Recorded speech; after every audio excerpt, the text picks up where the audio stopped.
Alright guys, we're going to be talking about fire extinguishers today.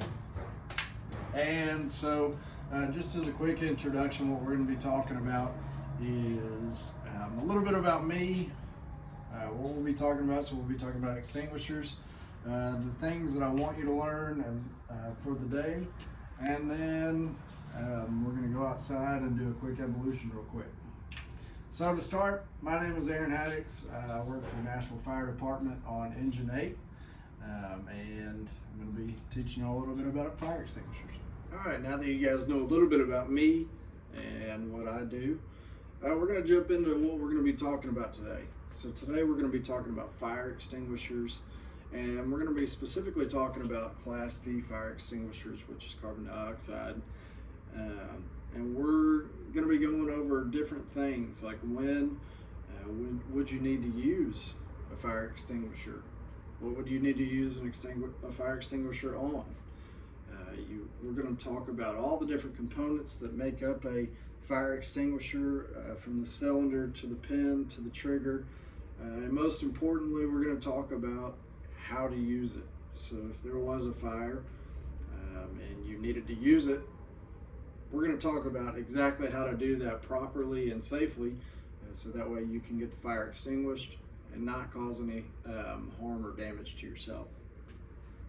All right, so by the end of this class, the thing that I hope for all of you to learn, and the thing that I expect for everyone to learn really, is to define when should you use the extinguisher. So you should be able to quickly recognize the situation and realize that this Class B extinguisher would be effective on that fire. And then also we're going to be learning about, again, all the different components that make up this extinguisher, so that way you can understand what product you're using and all the different components that go together to make sure that the extinguisher works the way that it should. And then the last thing is, like I said, we're going to be going and doing a quick evolution that will explain the PASS acronym and how we can remember every time that we use a fire extinguisher, just 4 quick steps to going in and knocking that fire down with an extinguisher. All right, so there are 5 different types of extinguishers. But again, the one that we're going to be learning about today specifically is a Class B extinguisher. Class B extinguishers are carbon dioxide, and as you can see, the numbers indicate the effectiveness of or its range. So how many square feet it can actually knock a fire down. This one is a 40B, which means it has a range of 40 square foot, which is pretty large. It's 4 foot by 10 foot. So a lot of your rooms are going to be more like a 8 by 10, 10 by 10. So if half of a room is involved, you might be able to get a good knockdown on it with one of these extinguishers. All right. So like we talked about, there's 10 and 40. And then we'll go on to talking about how this extinguisher works and how the agent actually works inside of it. And then we're going to talk about things that it actually extinguishes and when you should use it.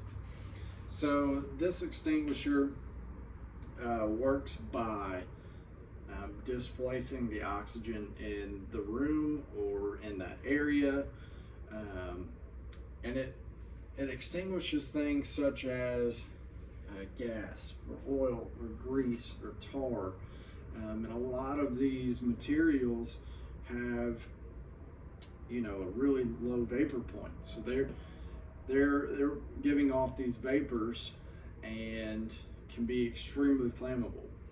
So we wouldn't want to put water on those, because water will actually disperse the gas or fuel source, and it will it'll help it burn. It won't actually absorb the heat. So a carbon dioxide extinguisher is going to extinguish an actual agent that will blanket over the vapors. It'll produce a foam. It's not a foam, but it's a cloud that will actually expand and then lay down over top of your fuel source, so that way it cannot produce those vapors.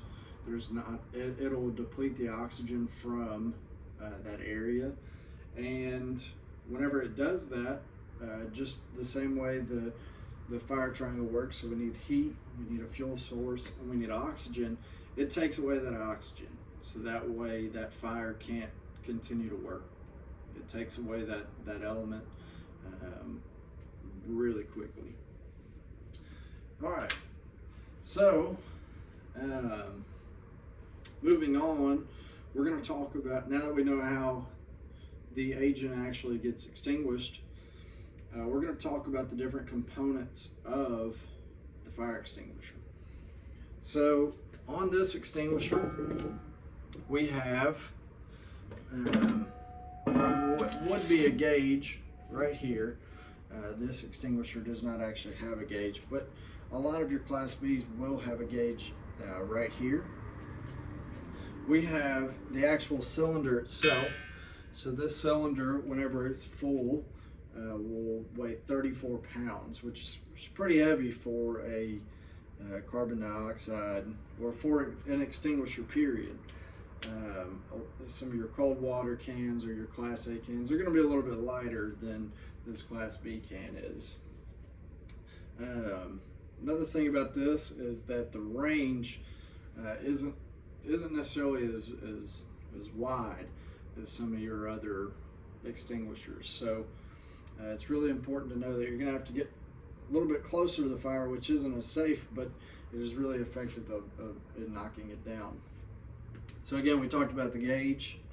We have our handle or our trigger. We have our cylinder.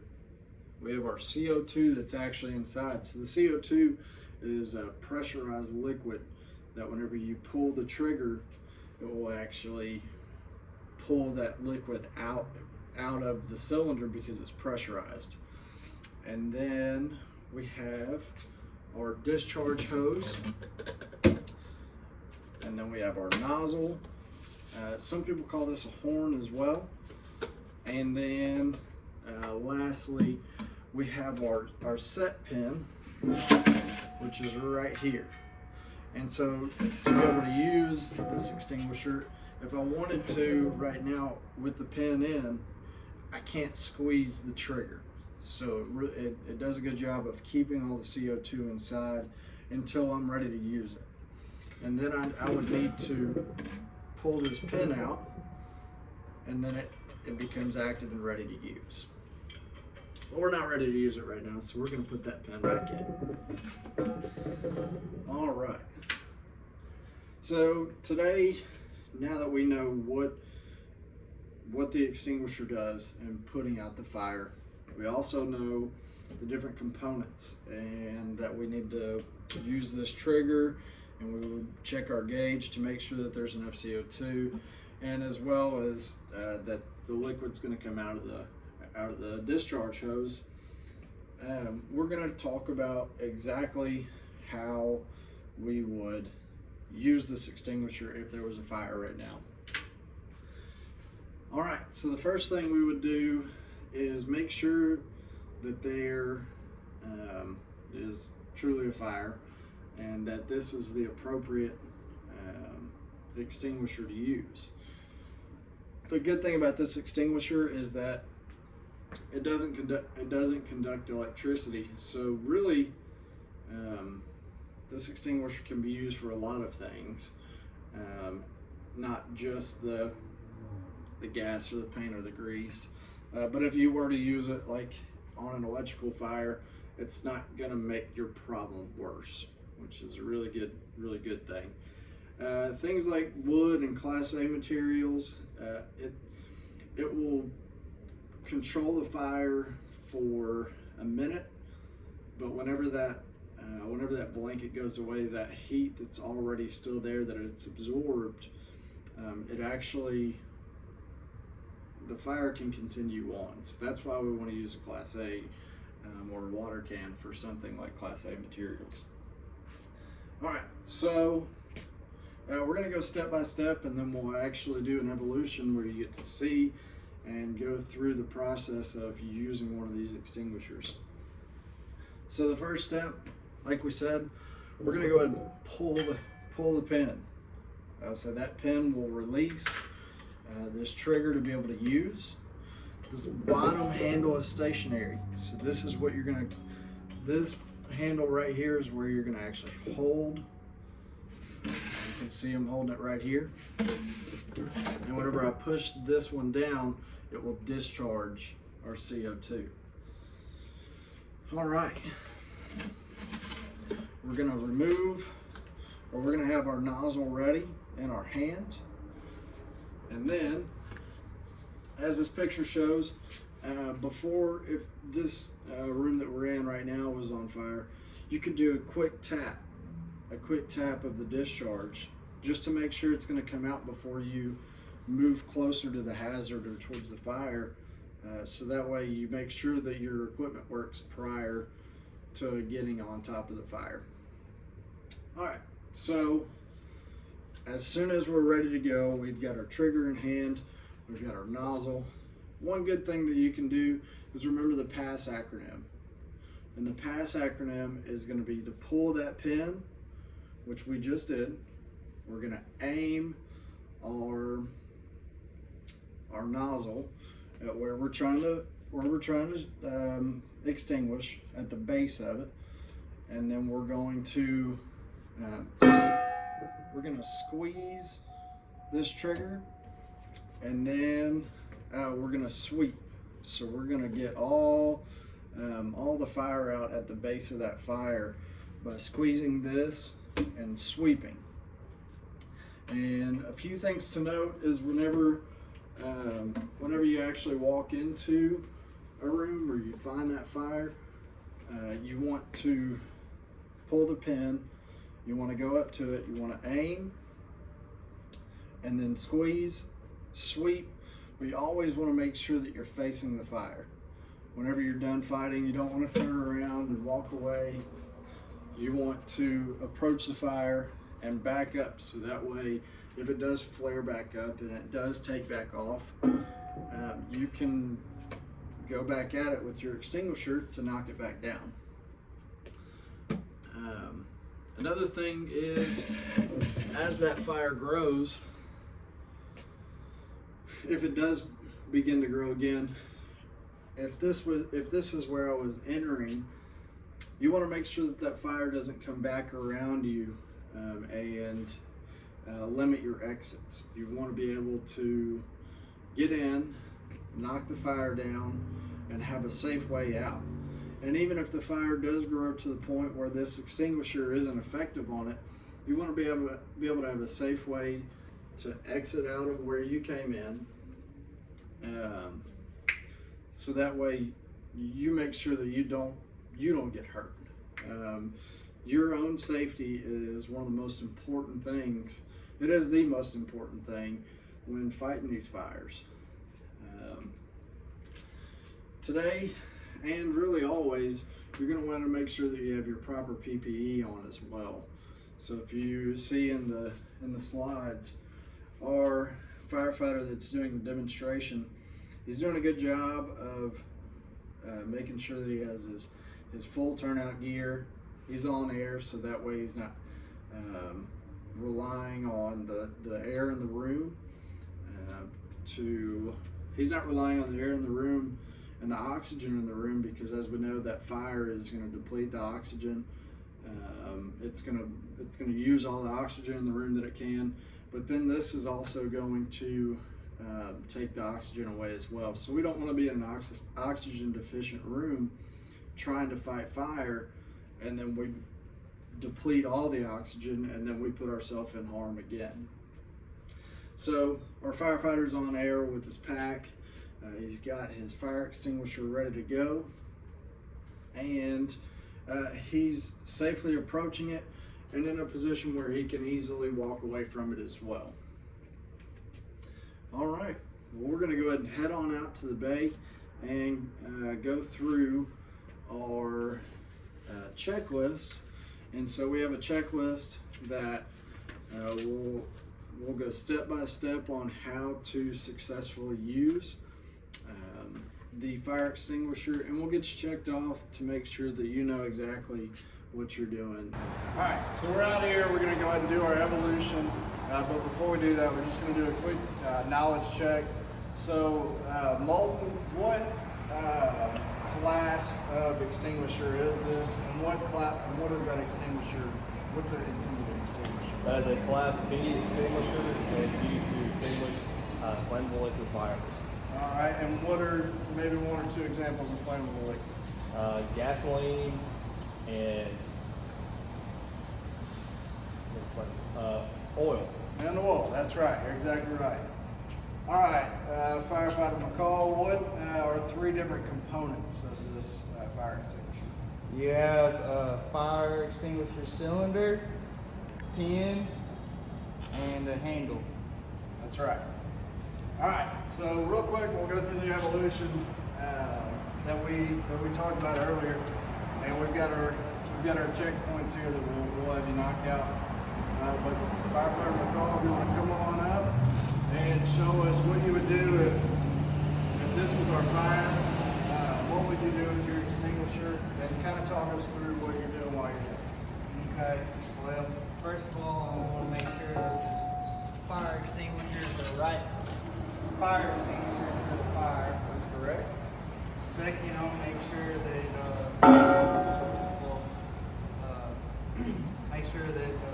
it's got some kind of discharge in it, some chemical material, whatever it is. Right. Now I'm going to approach the fire from upwind side, so inward side of the fire. Right. Uphill, I guess. You're right. All right. You want to go ahead and show us what you would do if that was on fire? First thing I'm going to do is I'm going to pull the pin Right. and squeeze, check to make sure it works, So you can go ahead and show us. and then approach the fire, squeeze this discharge handle, and sweep. All right. What do we want to make sure that we do whenever we're exiting the fire? Make sure the fire's out first. Make sure I face the fire as I'm backing away. Exactly.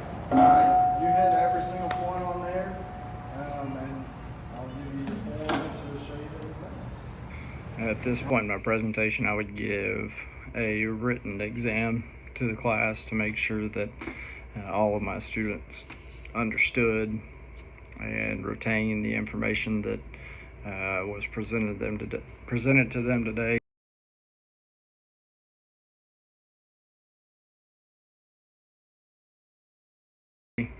I think that this would be a good time for them to ask questions as well and figure out what maybe what things I missed, what things I could do better in my next class, as well as talking about giving just a quick overview of what the day held and what they learned.